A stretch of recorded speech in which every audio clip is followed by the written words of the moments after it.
Hello everyone. आज की video में हम लोग बात करने वाले हैं कि क्या एक बिगिनर की क्या स्ट्रेटजी होनी चाहिए अगर वो यूजीसी नेट के लिए प्रिपेयर करना चाहता है। तो अगर आप भी पोस्ट ग्रेजुएशन कर रहे हो या फिर पोस्ट ग्रेजुएशन कर चुके हो लेकिन आपको लगता है कि आपको टीचिंग में अपना करियर बनाना चाहिए और यूजीसी नेट का एग्जाम देना चाहिए, बट समझ नहीं आ रहा है कि कहाँ से शुरुआत करें, कौन कौन सी बुक्स रेफर करें, ऑनलाइन कौन कौन से चैनल्स को फॉलो करें, उसके अलावा कौन सी ऐसी स्ट्रेटजी होनी चाहिए, ऐसी प्लानिंग होनी चाहिए, प्लानर आपका पूरा जिसके थ्रू आप अपना जो गोल है वो अचीव कर सकते हो, जिसमें सिर्फ नेट ही नहीं बल्कि जेआरएफ का एग्जाम भी आपका क्लियर हो जाएगा। इस तरीके की स्ट्रेटजी कैसी होनी चाहिए उसके ऊपर हम आज पूरा डिस्कशन करने वाले हैं। तो अगर अभी तक आपने इस चैनल को सब्सक्राइब नहीं किया है तो कर लीजिए। क्यों? क्योंकि मेरा नाम है सीए नेहा शाह। मैं एक एक्स बैंकर हूँ, मैंने यूजीसी नेट भी क्वालिफाई किया हुआ है, एक्स डीयू फैकल्टी भी हूँ और उसके अलावा मैं एक चार्टर्ड अकाउंटेंट हूँ। तो चलिए बिगिन करते हैं, शुरू करते हैं आज की वीडियो के साथ। सबसे पहले हम जानते हैं कि अगर मैं एक 2026 में मैं सोच रही हूँ कि मुझे जो है अपने दिसंबर वाला एग्जाम क्लियर करना है, यानी मेरे पास पूरे 6 महीने हैं ताकि मैं अच्छे से प्रिपेयर कर सकूं। और मैं अभी अपने आप को ऐसा मान के चलती हूँ कि मुझे कोई नॉलेज नहीं है, मैंने ग्रेजुएशन पोस्ट ग्रेजुएशन में सीरियसली नहीं पढ़ा है, तो मैं कैसे अभी शुरुआत करूँ इसके बारे में हम आज जानते हैं। तो सबसे पहले तो अभी अपने एग्जाम को समझना होगा कि इसमें जो आपके टोटल दो पेपर होते हैं, पेपर वन और paper two. Paper one teaching aptitude सबके लिए होता है, पेपर टू जो होता है वो सब्जेक्ट स्पेसिफिक होता है।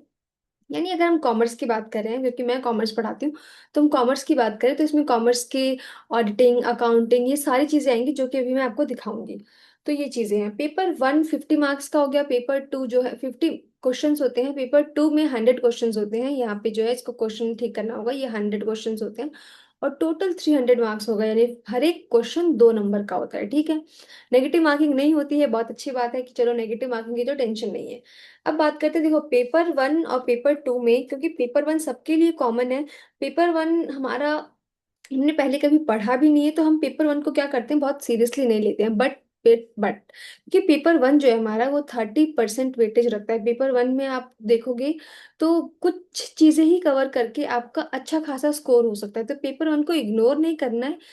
जी हाँ, ये जरूर है कि पेपर टू हमारा स्ट्रांग होना चाहिए, स्ट्रांग होता भी है क्योंकि हमने ग्रेजुएशन में भी पढ़ा है, पोस्ट ग्रेजुएशन में भी पढ़ा है, तो वो हमारा ऑलरेडी स्ट्रांग है। बट उसमें जब क्वेश्चंस का लेवल है ना वो काफी डिफिकल्ट हो जाता है, तो हमें उस पर फोकस करना है।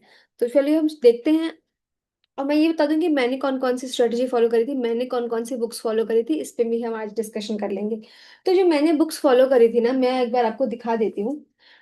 मेरी मैंने पेपर वन के लिए ये वाली बुक ली थी, एनटीए यूजीसी अरिहंत की बुक है ये, बट इसमें मुझे कुछ खास ज्यादा फायदा नहीं हुआ था। और पेपर टू की भी मैंने सेम अरिहंत की ही यूजीसी नेट जेआरएफ वाली जो है बुक ये रेफर करी थी।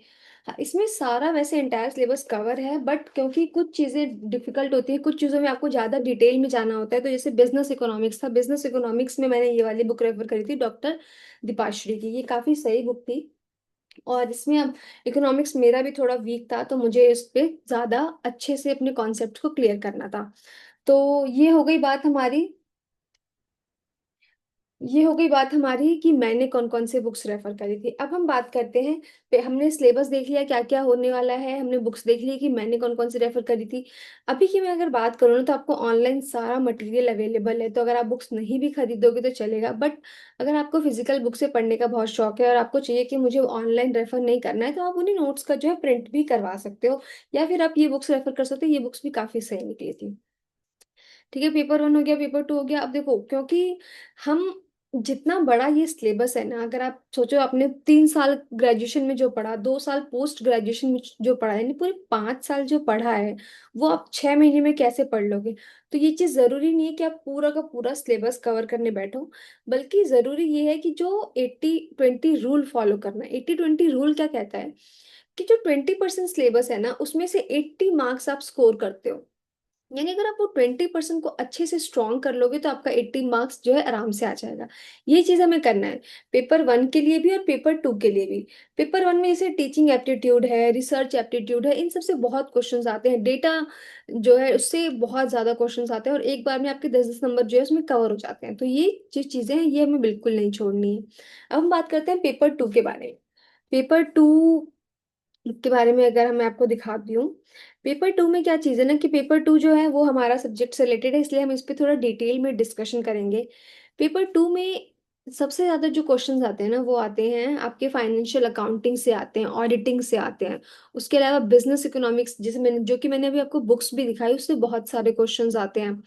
तो ये चीज़ें आपको जो है वो कवर करनी ही करनी है, और बहुत डिटेल में कवर करनी है, क्योंकि क्वेश्चन इतने घुमा घुमा के पूछे जाते हैं कि वो हमेशा हमें जो है हम स्किप कर जाते हैं या फिर हम करेक्ट आंसर नहीं कर पाते हैं। दूसरा जो इम्पोर्टेंट टॉपिक है वो है टैक्सेशन। टैक्सेशन से भी बहुत क्वेश्चंस आते हैं इससे, इसको भी आप स्किप नहीं कर सकते। इवन इसमें इतना डेटा होता है और इतना वो चेंज होता रहता है बजट के हिसाब से, तो आप पुराना भी कुछ रेफर नहीं कर सकते, आपको लेटेस्ट ही पढ़ना होगा इसमें। तो इसलिए टैक्सेशन बहुत इंपॉर्टेंट है, बिजनेस इकोनॉमिक्स बहुत इंपॉर्टेंट है, फाइनेंशियल अकाउंटिंग बहुत इंपॉर्टेंट है। इवन मैनेजमेंट जो HRM है, इसमें ह्यूमन रिसोर्स मैनेजमेंट, इससे भी 10 से 12 नंबर का जो है वो क्वेश्चन आराम से आ जाता है, इसलिए इसको भी हम स्किप नहीं कर सकते। तो ये सारी चीजें हैं इसमें हमारे पास, जो हमें 80-20 रूल के टाइम पे ध्यान रखना है कि हमें इसको सबसे पहले कवर करना है, इसमें सबसे पहले अपना कॉन्फिडेंस गेन करना है। जब ये चीज हो जाएंगी तब हम आगे बढ़ेंगे। ठीक है, तो ये हो गया हमारा सिलेबस के बारे में। अब हम बात करते हैं कि कैसी स्ट्रेटेजी होनी चाहिए। देखो, अभी क्योंकि 6 महीने हमारे पास पूरे हैं और हम ये मान के चल रहे हैं हमने अभी तक तैयारी नहीं करी है, तो हम क्या करेंगे, पहले 1 से 2 महीने में अपना फाउंडेशन तैयार करेंगे। फाउंडेशन तैयार करने का क्या मतलब हुआ? फाउंडेशन तैयार करने का ये मतलब हुआ कि जितने भी कॉन्सेप्ट्स हैं उसको गो थ्रू करेंगे बहुत अच्छे से। और मान के चलो, अगर हम डेली के 4 से 5 घंटे, यानी मॉर्निंग में 2 घंटे, इवनिंग में 2 घंटे ऐसे दे देते हैं, तो अगर आप जॉब कर रहे हो, आप कुछ भी पढ़ाई कर रहे हो, आप का साथ के साथ कुछ भी अगर फुल टाइम चल रहा है, तो उसके साथ भी आप ये एग्जाम क्लियर कर सकते हो। ये इसकी बहुत अच्छी बात है, इस प्लानर की बहुत अच्छी बात है। तो 4 से 5 घंटे डेली देना है, बेसिक्स पे फोकस करना है। उसके अलावा इसमें इससे क्या होगा, पहले 2 महीने में हमारा 50% सिलेबस कवर हो जाएगा। कैसे? क्योंकि हम 80-20 रूल फॉलो करने वाले हैं उसके बेसिस पे। उसके बाद हमें अपने खुद के नोट्स बनाने हैं।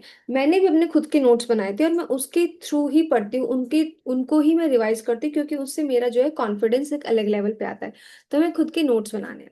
उसके बाद अगले 2 महीने यानी third month and fourth month, इसमें हम क्या करेंगे, इसमें हम डिटेल में अपना सब्जेक्ट जो है वो एनालिसिस करेंगे। पहले हम 4 से 5 घंटे दे रहे थे, हम कोशिश करेंगे कि हम उतना ही मेंटेन कर सके, नहीं तो हम थोड़ा सा और बढ़ाएंगे इस चीज को।